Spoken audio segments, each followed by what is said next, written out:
Hello and welcome to our next interview in the Beyond Boundary series, and I'm joined by Lars Gehrmann. Lars, hello. Hey. So Lars, this is going to be a fun one. I hope so.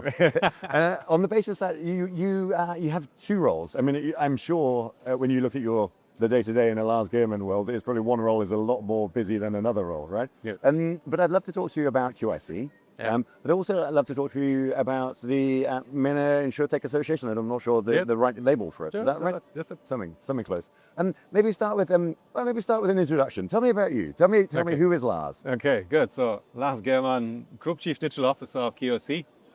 You could call me AI Officer, Innovation Officer, and so somebody that does investments for an Insurtech as well. So it's quite a huge way of working. So I'm running a unit that's called QIC Digital Venture Partners, where we do 3 or 4 things. One is scouting for companies. That's why we're talking, Sure. right? And that help us to get new insurance products to the region. Region means the Middle East, right? Right. This is where QIC is in. We are market dominating in Qatar. We are number 4 in UAE, number 3 in Oman, in Kuwait. We just announced opening branch in Saudi. So we are a really interesting partner for MGAs, product MGAs to come to the region. We speak the language. We have the possibility to invest. Yeah, we have capacity, and we help with the license to get the market. So that's a big chunk of my work, right? Getting these kind of partnerships out. We do the same thing with other insurance companies, that are necessary in the region, and we help them to get a couple of products there. We also look into the AI streams. So I think everybody does, but I think we are really deep in the trenches with it. So I've learned a lot of things with our team on it. Yeah, and then obviously that's the fun part of it. Yeah, we are running MENA Insurtech, which is an initiative association where we bring together the local and the national ecosystem. You guys founded that, right? Or you were certainly there at the very beginning? I think we have been pushing this up, and then we Okay. got partners in to help us with the whole journey. But in the end, the really driving force behind this is myself with QIC there. Yeah. And I see, maybe we'll dive into QIC in a second. But so you had an event recently, maybe last week. Yeah, That 10 days recent? ago. 10 Was it days ago. Okay. 10 days ago. Yeah. But it looks like it's a really, I'm basing this on social media, right? I'm still yet to attend it, but I promise for next year I'll be there. I have you on video. Yeah, 100%. It's on record. But it feels like it's growing, whether it's growing in size, but it's certainly growing in awareness, right? It's a really, really interesting global perspective of this, these kind of maybe less mature markets, or the dominance of Western Europe and the US in particular from this kind of startup ecosystem echo chamber narrative.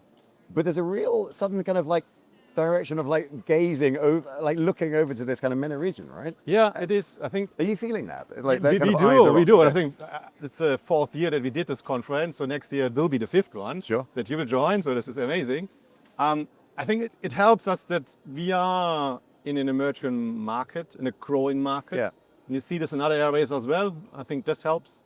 We are connected quite strongly with the Indian subcontinent, everything happening there, because there are really a lot of ties in there.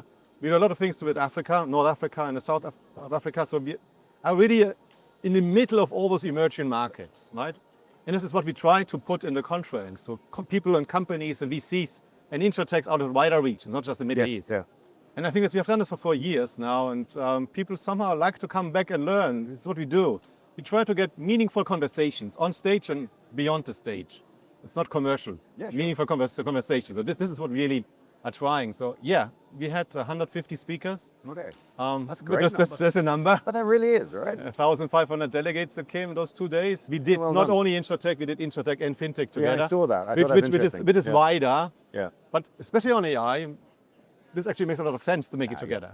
But also, the studies beyond boundaries, right? I feel like the world where we were looking at the 3,000, 6,000 insurtechs globally, that's just not the case, right? We look at 200,000, if not, we track 4 million businesses as Sønr, right? And there's such an interest of kind of insurtechs moving out of the space, others coming in, AI as a horizontal technology and so on. Right? So, and then taking that global strand, with QIC, you inferred that when you're looking at businesses looking to come into the region. Are you heading to the States in particular? Are you looking at the European market? Are you looking at those kind of North African emerging markets, etc. that you talk about? Do you care where technology is coming from? Look, I think for us, it's important that it's not necessarily a technology. We talk Insurtech, but for me, it's a product that I have an interest in. I think tech you find in the States, in Europe, in Middle East, in Asia, everywhere, and it's quite similar. in the end. It's quite similar, but everybody has this marketing budget is the best, but it's quite similar. So what we really have an interest in, as many other emerging markets, the products that we're having in those emerging markets are not really the same level that we have in markets like in Europe or the US.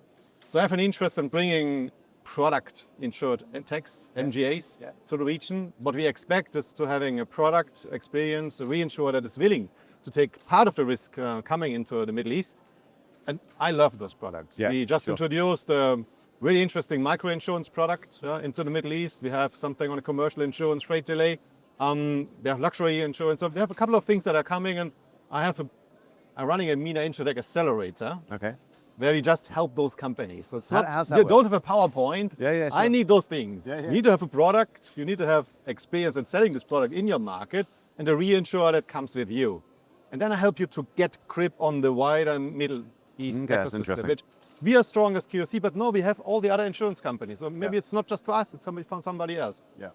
And this is part of what we do in the summit, right? Getting everybody together. And then, so with the QIC hat on, when you are, let's scouting for potential partners or investment activity, how do you go about, where does that begin, right? So earlier in conversation, we were talking about kind of a shift from innovation theater to kind of much more strategic selection or assessment.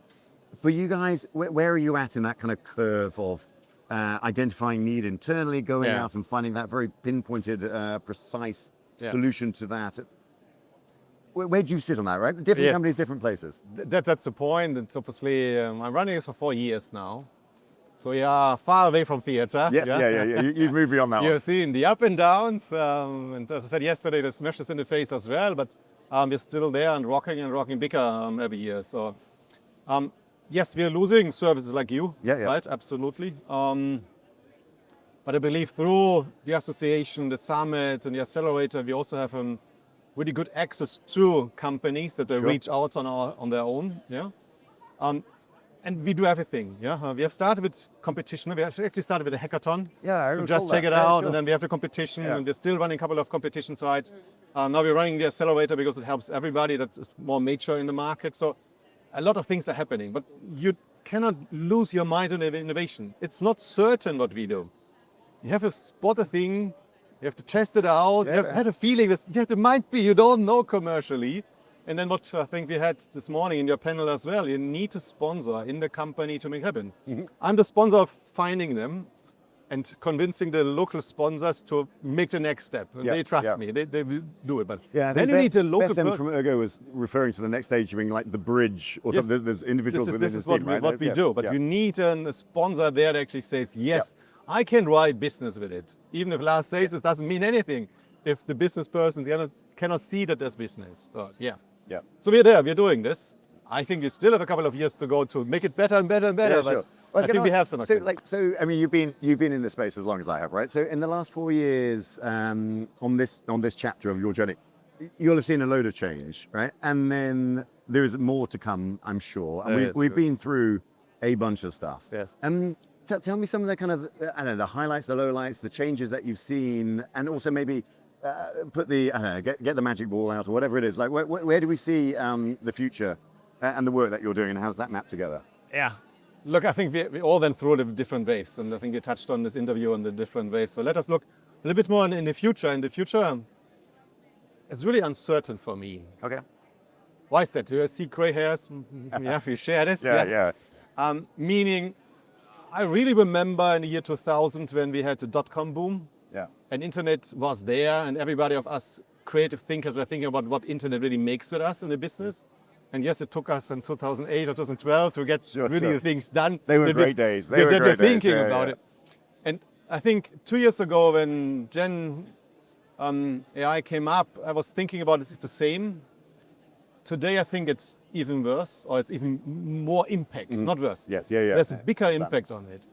Because we're thinking about the possibilities to chat, but in the meantime, we're talking about possibilities that those agents can do a lot of jobs. And I see different ways of working with agents that program themselves, not just on LLMs. That's unbelievable. And you have to work on this right now because you just don't know where the future is.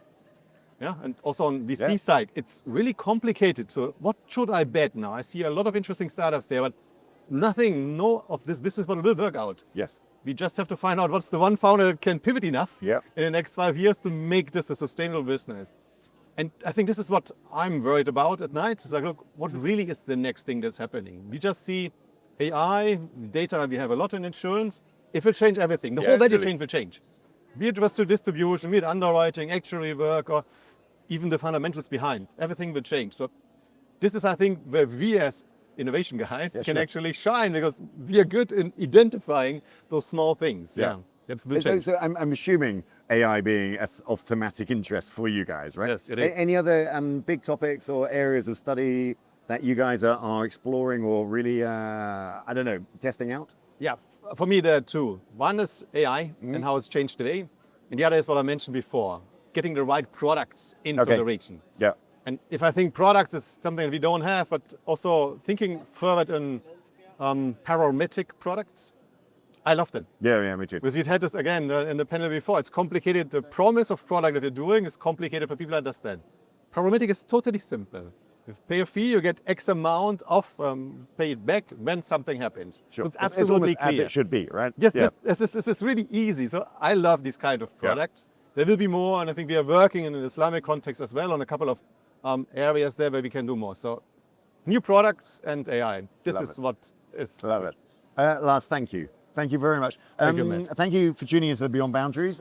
I will be seeing you, Lars, somewhere around the world, I'm sure. For sure. But certainly at your next event. So I have to. thank you very much. Really appreciate your time. Thank you so much. Thanks, buddy. Thanks.